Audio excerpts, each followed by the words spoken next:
Bienvenue sur l'Argus.fr. Peugeot relance la carrière de son 2008 de deuxième génération. Le SUV urbain, commercialisé depuis 2019, profite d'un restylage quelques mois avant celui de son grand rival, le Renault Captur. Mais il n'y a pas que le SUV aux losanges qui compte. Le segment des SUV urbains, le segment B, s'est densifié avec l'arrivée de nombreux acteurs, que ce soit le Jeep Avenger, le Skoda Kamiq, le Toyota CHR par exemple. Et tous ont un seul et même objectif, devenir qualif à la place du qualif. Pour ne pas perdre sa place de numéro 1 des ventes qu'il détient depuis plusieurs années, le 2008 montre les crocs. Voyons dans le détail ce qui change entre cette version restylée et l'ancienne. La présence de ce 2008 phase 1 va donc vous aider à comprendre les évolutions de cette phase 2. Et il y a pas mal de choses qui changent quand même. On va parler des logos. Vous voyez que le blason, le nouveau blason de Peugeot arrive au centre d'une calandre qui a été légèrement, ou en tout cas visuellement, agrandie. On voit ici des petits motifs qui se prolongent au niveau du bouclier et qui donnent vraiment cette sensation d'ouverture que nous n'avons pas sur le 2008 phase 1. On note également ici que le nom 2008 a changé de police de caractère pour un lettrage un peu plus dynamique. On avait quelque chose d'un peu plus rondouillard sur le phase 1. Les optiques, elles évoluent, du moins à l'intérieur, pour les versions GT avec 3 modules d'optique. Les versions Allure et Captive n'en auront, elles, que 2. Si on descend un peu plus en bas du bouclier, vous aurez noté qu'il y avait un croc de part et d'autre de la calandre sur le phase 1. Désormais, il y a 3 griffes de part et d'autre de cette calandre et c'est une signature lumineuse qu'a inaugurée la 508 en avril. Enfin, dans le bas du bouclier, l'entrée d'air est légèrement plus grande et puis on remarque que le dessin a lui aussi évolué. D'un point de vue dimension, rien ne change, le Peugeot 2008 mesure toujours 4,30 m de long pour 1,99 m de large et 1,55 m de haut. Mais il y a quelques nouveautés ici sur ce 2008 restylé. On va noter l'arrivée de nouvelles jantes avec un nouveau dessin inspiré de celui de la 408. La monte de jantes, elle va de 16 à 19 pouces, 16 pouces en entrée de gamme, 17 pouces en intermédiaire, 18 pouces avec cette finition GT. Vous noterez que les coques de rétroviseur sont noires. Ce n'est pas une spécificité de cette version GT. Tous les modèles ont désormais ce petit gimmick.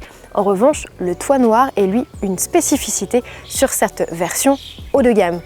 Autre petite subtilité que l'on remarque sur ce 2008 phase 2, c'est cette antenne en aileron de requin qui est une option.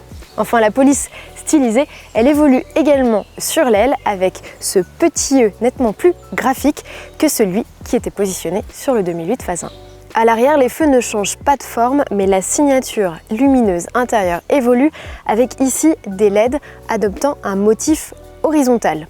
L'autre nouveauté la plus visible sur ce 2008 phase 2, c'est la disparition du logo au centre du haillon pour l'inscription Peugeot en toutes lettres et l'ajout ici juste au-dessus de la plaque d'immatriculation d'un bandeau noir intégrant la caméra de recul, une spécificité de la finition GT.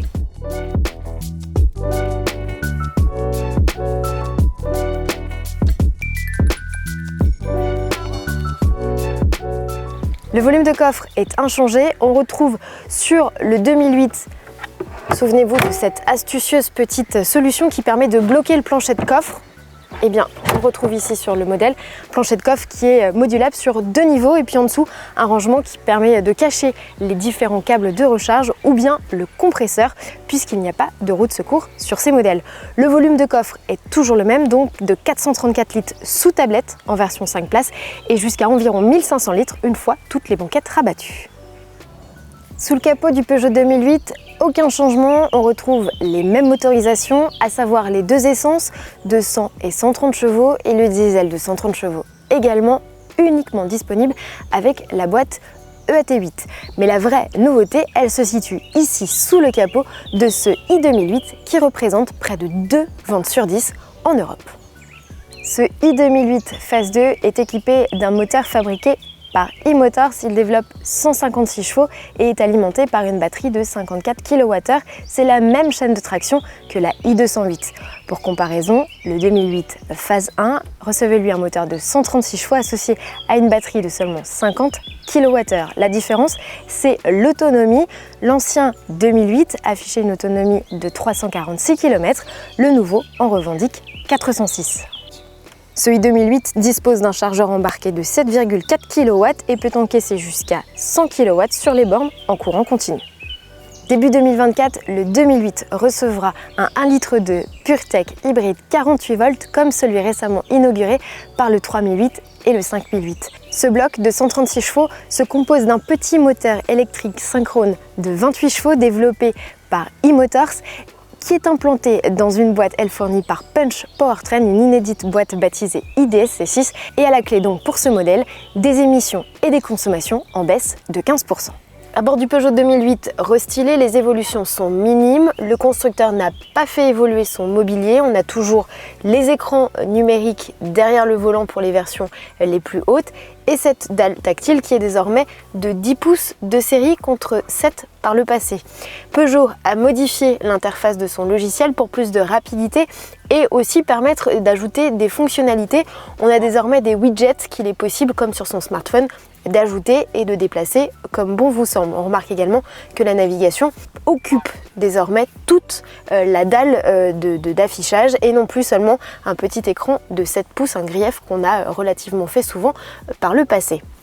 Sur cette console, on retrouve des touches physiques, les touches piano avec un affichage légèrement simplifié par rapport au Peugeot 2008 Phase 1.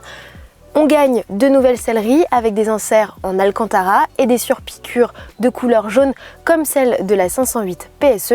Et puis l'habitacle peut être baigné de lumière avec un toit ouvrant qui est disponible sur les versions les plus chics ou en option. Une nouveauté au niveau des prises USB, il n'y a plus une USB-A et une USB-C mais deux USB-C sur la console centrale qui reçoit par ailleurs un chargeur à induction 3 fois plus puissant que par le passé.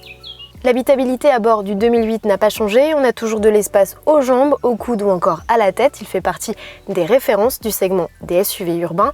La nouveauté, c'est au niveau des prises USB comme à l'avant, sauf qu'ici à l'arrière, au lieu d'avoir deux prises USB-A, on a désormais une USB-C et une USB-A. Pas de révolution sur ce Peugeot 2008, mais des évolutions qui vont lui permettre de continuer à tenir tête à ses concurrents nombreux sur le segment B, celui des SUV urbains. Tout ça en attendant l'arrivée de sa troisième génération P34 annoncée pour 2026 en 100% électrique, mais ça, on en reparlera. La gamme du Peugeot 2008 s'articule autour de 3 finitions, Active, Allure et GT. On connaît les tarifs de ce modèle restylé. Il démarre à 26 400 € en essence avec le bloc de 100 chevaux, 33 400 € pour la version diesel 130 chevaux et sa boîte EAT8 et comptez 41 600 € pour le nouveau moteur électrique 156 chevaux. La surprise vient du fait que Peugeot laisse au catalogue la version de 136 chevaux qu'il propose au tarif de 40 150 €. Le Peugeot 2008 restylé sera assemblé à Vigo en Espagne et rejoindra les concessions au mois de septembre. N'oubliez pas de vous abonner si cette vidéo vous a plu à notre chaîne YouTube, à nos différents comptes sur les réseaux sociaux et on vous dit à très bientôt sur largus.fr pour de nouvelles vidéos. Ciao!